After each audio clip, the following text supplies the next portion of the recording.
All right, hello, welcome. It should be when you are seeing this, it will be the 27th of April, which I believe is a Monday. Unfortunately, today I'm not here. I'm in the building, but I am not here teaching you. So for your mini lesson today, I recorded it to show you kind of what I'm looking for because this one is kind of one. It's an important one, and I don't want you to miss it. So today we're talking about themes.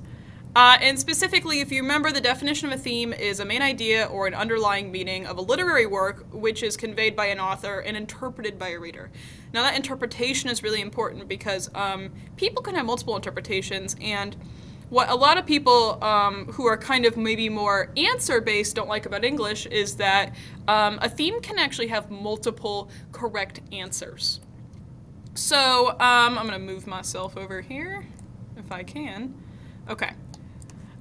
So you can see this diagram. So when we're actually talking about themes, believe it or not, many concepts run closely together with a theme.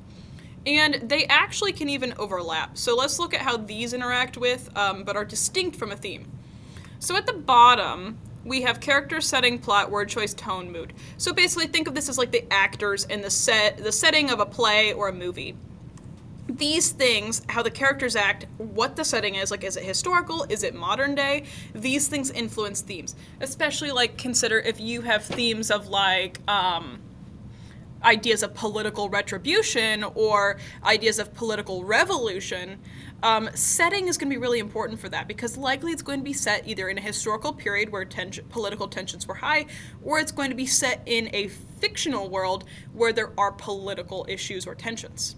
Same with the characters. Thinking about like, a book like Hunger Games, which is fictional but is set in a place where there's high tension, high political strife.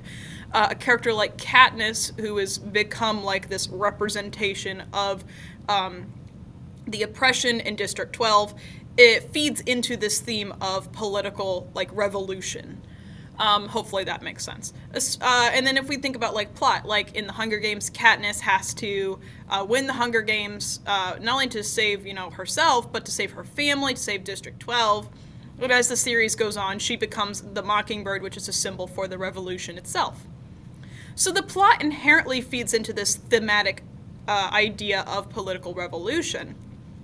And so does word choice, mood, etc. So these topics and ideas. So what I'm talking about with like a political revolution, that is a topic. That is not a thematic statement, though. When we are thinking about themes, we are talking about thematic statements typically. Thematic topics are things like love, money, politics, society, political revolution. This falls into this topic. It is an idea, which is why idea he is here. It is an idea that the author wants to put in your head and wants to get you thinking in the direction of, but it is not a thematic statement. A thematic statement is what the book is actually saying about it. So what helps us towards, so like the book, so the character setting and plot, this sets up what are the topics and ideas in this book. Like what does this book want to talk about? Does it want to talk about love? Does it want to talk about again, politics, money, religion? What does it want to talk about? So the character setting and plot is what sets that up.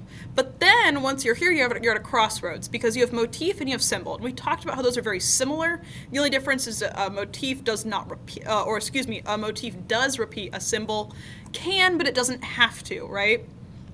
But these repeating concepts and these symbolic concepts are what start to promote what the topic is going to turn into. It's developing what is the author actually saying about this topic. For example, thinking about Katniss in the Hunger Games becoming a symbol for the revolution. She is the Mockingbird. In the first book, she wears the Mockingbird pin. Even though she doesn't know what it is, that signals to President Snow and all the other people in the Capitol that she is a symbol for the revolution, even though it is pretty hidden, I would say, in the first book, because, like Cinna tells her to keep it hidden. Even still, this is a symbol, even if, others aren't aware of it. So this is promoting this idea that she is a political upsetter, that she is going to cause issues in the current political strata. Same with motif. There is this repeating idea of being loyal to your home. Think about all the and the word is escaping me right now, the contestants from the districts, the careers are very, very interested in keeping that districts 1 through 3 are very wealthy and profitable, and they're continuing the reputation of, that their home district always wins the Hunger Games. Whereas Katniss is very true to District 12, which is very poor and very run down by society, and she is representing the fact that, somebody from District 12 can be a victor. So together, these things are, and additionally, not even in that, she is also bringing to light some of the issues that are happening in District 12 as a result of the oppression. Think about when she's in the Hunger Games and Rue is shot and killed. We see the three-finger salute in the 8th district where Rue is from. And we see or we hear, at least in the book, we see in the movie that District 8 rises up against the enforcers and attacks them, which is, symbolic of a revolution. So this idea, this motif of a revolution, of political unrest or political upset, is undercurrenting throughout Hunger Games. And we see it in the symbolic gesture of the whistle of the mockingbird. All of these are symbolic gestures of revolution. And so, her name is escaping me, the author of the Hunger Games is telling us, hey, I don't just want you to think about the idea of politics. I want you to think about this idea of a revolution. And I want you to think about it in terms of that everyday people are kind of contributing to it, because Katniss is not special. Rue is not special. No one in District 8 is special. All these people that are jump-starting this revolution are not special in the sense that there is nothing about them that would make them valuable in this society, at least not to the Capitol. So she is putting in our head, Suzanne Collins, that's her name. Collins is putting into our head that, hey, we should start thinking about this idea of political revolution in the way that normal people are promoting it, right? And that the Capitol, the people in charge, are pushing back on it. So she's putting this idea in our head with the symbols and motifs that, hey, we should be thinking about political revolution in this way. Now, theme. This is where it all comes to a head. Now we have the thematic statement. Regular people can start revolutions. That is a thematic statement. And it is something that Suzanne Collins would agree with, because that is what happens in the Hunger Games. But that's not it. Because there's actually one extra aspect to thematic statements that we have not yet talked about yet. And that is this idea of making an inference about a moral cause. And it's basically this concept of, within a theme, at times there can be a lesson that we have to take away from this. So what lesson does Suzanne Collins want us to take away from Hunger Games? Well, if the entire book is about ordinary people jump-starting political revolutions and becoming successful to an extent because of the bittersweet ending of Mockingjay, then morally we can make an inference based off of what we know what happens in this trio of books, what moral she wants us to take away. And the moral that we think she wants us to take away is this idea that, we should overturn oppressive political structures. It's this idea that morally, even the everyday person can do this. And that not only that, you should if you see something going wrong in your society. And that's one of many morals that she is promoting. And we see that she is promoting this. And again, there is no surefire answer. She's never come out, now, not to my knowledge, never come out in an interview and said, oh, you have to think about the book this way. But it is her choices that tell us this.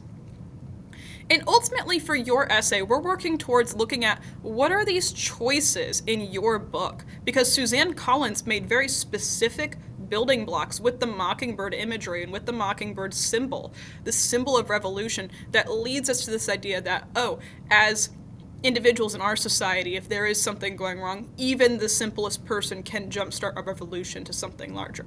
That's what she's trying to get us to think at. So for your book, what is your book even about? You have to think about what the thematic topics are first. Now, this does create a thematic statement, but if you're not ready for a thematic statement, if you don't think that you're available for that, start with the topics. Choose your topics. There's things like circle of life, family, love, redemption, faith versus doubt, faith versus free will. Also things like corruption of power, good versus evil, justice, identity, hubris, and pride. Hubris, of course, is an unhealthy amount of pride that leads to your downfall. So down here we have a little reminder, theme topic equals family, but an example of a thematic statement. Remember, this is what the book is saying about this topic. So what are the books saying about family? The bond between family members is stronger than anything else. So that's an example. So for a couple seconds, or excuse me, like a minute or two, choose 3 of these topics from the list and create maybe either one or multiple thematic statements. You can mix them together. Like, for example, if you want to talk about family and love, there is no greater love than familial love. Now, that's mixing these 2 topics together. You can mix and match. You can just isolate it, say, I just want to talk about redemption. I just want to talk about justice. But take a couple seconds. You don't need to write anything down. I just want you to talk about what might your book be saying about these things. I'm going to continue on, but you can pause the video and then bring me back when you're ready. So now, let me move myself over here. Here are some topics that happen in your book, and I realize that for some reason Bel Canto is not on this list. Sorry, Bel Canto. But I will point out some as we go. But as you can see, here is a list of items that do appear in your reading. If you are having a hard time generating topics, there are some right here that fall into your books like category.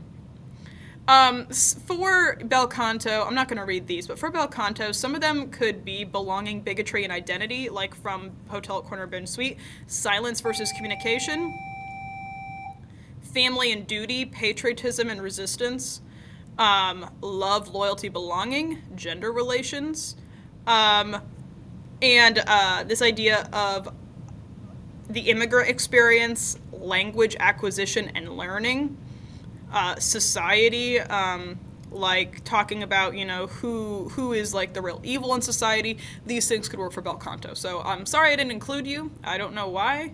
That was my mistake.